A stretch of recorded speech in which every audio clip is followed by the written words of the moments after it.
Shalom saudara yang dikasihi Tuhan, sungguh kita bersyukur hari ini Tuhan berikan kesempatan bagi kita untuk mendengarkan firman-Nya. Oleh karena itu, mari tenangkan hati dan pikiran kita, maka kita datang kepada Tuhan dalam doa. Bapa dalam surga, kami bersyukur berterima kasih untuk anugerah yang terus Engkau berikan kepada kami setiap hari. Kami dapat mendengarkan firman-Mu, belajar, dan kami juga dikuatkan untuk melakukannya.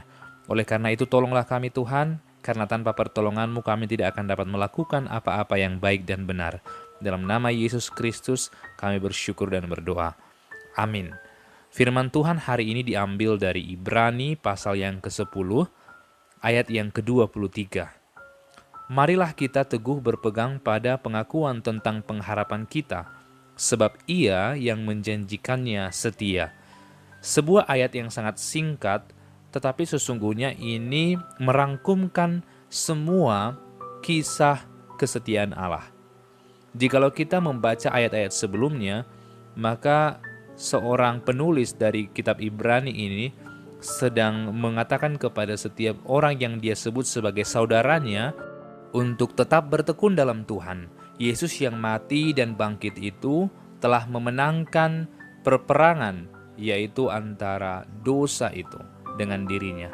Dan ia menang atas kuasa maut, sehingga kita memiliki pengharapan bahwa kita tidak akan pernah mati lagi di dalam dosa, karena kemenangan Tuhan telah diberikan dan telah menjadi kemenangan kita juga, jikalau kita percaya kepadanya. Maka orang yang percaya kepada Tuhan diminta untuk terus setia kepada Dia, karena kesetiaan kita itu berujung kepada sebuah pengharapan yang murni. Pengharapan apakah itu? Maka pengharapan yang dimaksudkan oleh penulis kitab Ibrani di sini ialah pengharapan bahwa suatu hari kelak kita akan hidup terus bersama dengan Tuhan. Pengharapan yang kita miliki bahwa pengharapan kita semua sebagai saudara-saudara akan dikumpulkan bersama saudara kita dalam iman untuk kita memuliakan Allah kelak. Oleh karena itu di ayat selanjutnya, penulis kitab ini mengatakan bahwa jangan menjauhkan diri dari pertemuan ibadah. Karena pertemuan ibadah adalah salah satu cara bagi orang percaya untuk melatih ketekunan mereka, kesetiaan mereka untuk tak bersekutu dengan orang-orang percaya dan firman Tuhan. Maka jikalau penulis Ibrani mengatakan, marilah kita teguh berpegang pada pengakuan tentang pengharapan kita. Pengharapan apa yang kita miliki? Maka pengharapan yang kita miliki adalah pengharapan di dalam Tuhan kita Yesus Kristus, yang telah menang menaklukkan maut itu. Dan akhirnya kita yang harusnya mati, kini kita diberikan pengharapan untuk hidup. Inilah pengharapan kita, yaitu suatu saat nanti kita akan berkumpul dengan saudara-saudara kita, memuliakan Allah yang hidup itu seumur hidup kita. Oleh karena itu, Ia yang adalah setia dan terus setia memberikan janjinya, maka Ia pun adalah Allah yang setia untuk menggenapi janji-janjinya itu. Maka ketika kita melihat di dalam ayat yang lain, secara khusus dari pasal yang ketiga, ayat yang pertama, kita akan menemukan bahwa sebenarnya apa yang dimaksudkan oleh penulis ini ialah kita harus hidup sebagai orang-orang yang kudus, sebagai saudara yang terus menjaga kekudusan bagi saudara kita yang lain.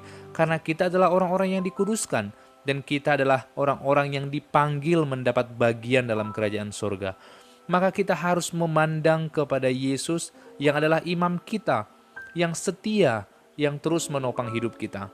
Maka jangan pernah khawatir, jangan pernah ragu akan kemenangan yang Tuhan berikan.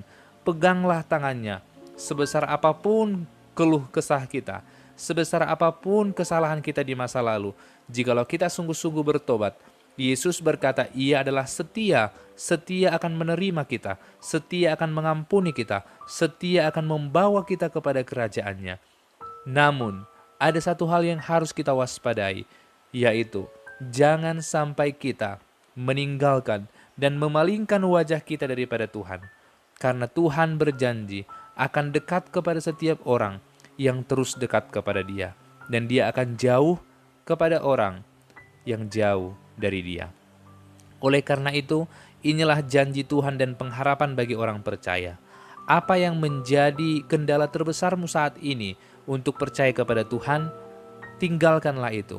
Apa yang menjadi masalah terbesarmu saat ini yang menghalangi kamu untuk berharap kepada Tuhan, maka tinggalkanlah itu. Kita punya pengharapan melebihi pengharapan di dunia ini.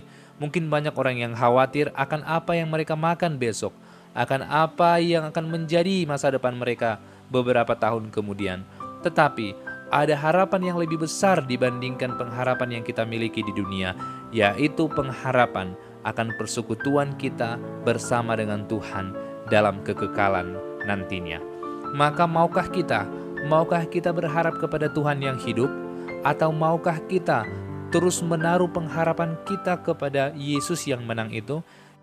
Jikalau kita mau, datanglah kepadanya dan mintalah pertolongan, karena hanya Dia sendiri yang mampu menolong kita untuk tetap setia kepada janjinya.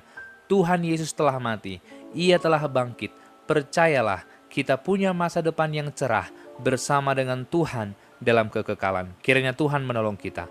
Amin. Bapa dalam surga, Engkau adalah Allah yang setia, yang menjanjikan kekekalan bagi kami orang yang Engkau pilih. Maka tolonglah kami Tuhan untuk kami tetap setia kepada janji-Mu dan kepada setiap ketetapan-Mu. Terpujilah Engkau dalam nama Tuhan Yesus Kristus. Amin.